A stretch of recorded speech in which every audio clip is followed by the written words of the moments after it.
Stand clear of the closing doors! This video is one of my 10-chapter series exploring San Diego, focusing on public transportation, how it works, and where it falls short. Before we begin our ride, let me introduce myself. I'm Transit Nomad, a world traveler, business owner, music composer, filmmaker, and life coach on a mission to explore cities through the lens of public transportation. Please consider paying your fare by liking and subscribing or buying me a coffee using the link below. All aboard, let's go!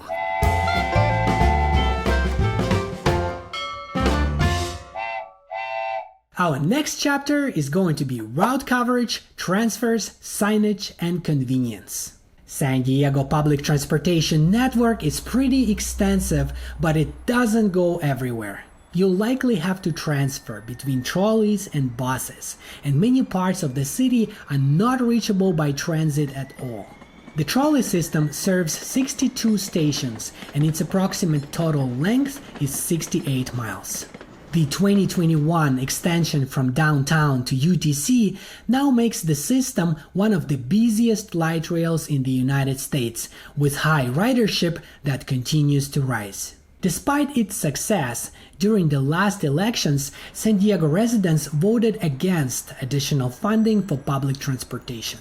Many locals actually fear public transportation, thinking it might worsen traffic or bring homeless people into their neighborhoods. It's true that San Diego buses and trolleys are full of interesting characters that might make you fear riding transit. But it doesn't change the fact that most residents do not want to understand or build good transit and prefer to continue living in a car-centric world, often opposing system expansions, improvements, and even complaining about bike lanes. Because of that, San Diego is generally not a good place for those who want to live without a car.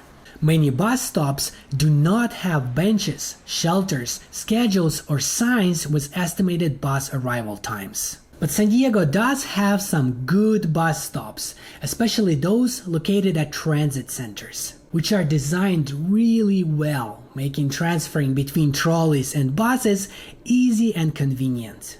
Although fare collecting machines usually work fine, I've seen many bus drivers letting people in for free.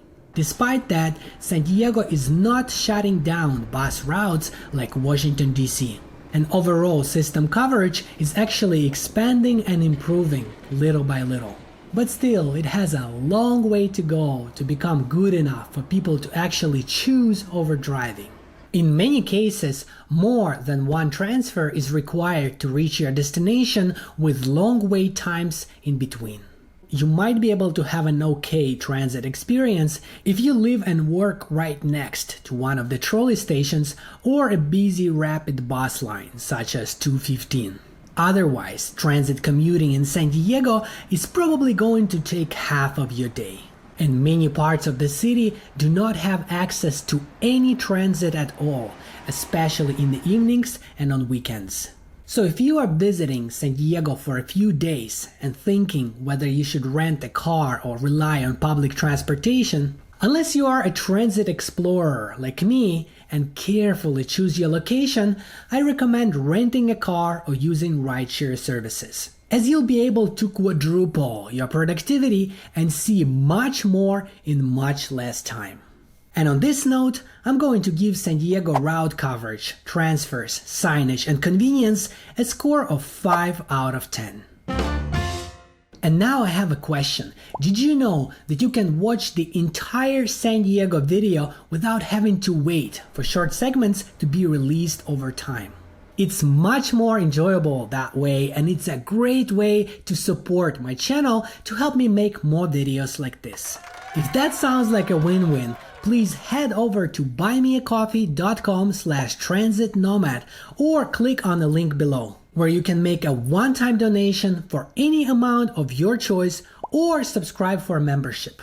It's a great opportunity to connect with like-minded people while enjoying private discussions, live streams, group calls, exclusive content with early access, and the option for direct one-on-one consulting with me, covering everything I know about trip planning, budgeting, productivity, nomadic living, dating, communication, business development, project management, marketing, photography, videography, music production, and other skills. As you can imagine, making videos like this takes forever, not to mention the actual cost of travel, so any contribution would be a huge help. Our next chapter is rolling stock, cleanliness, comfort, and safety.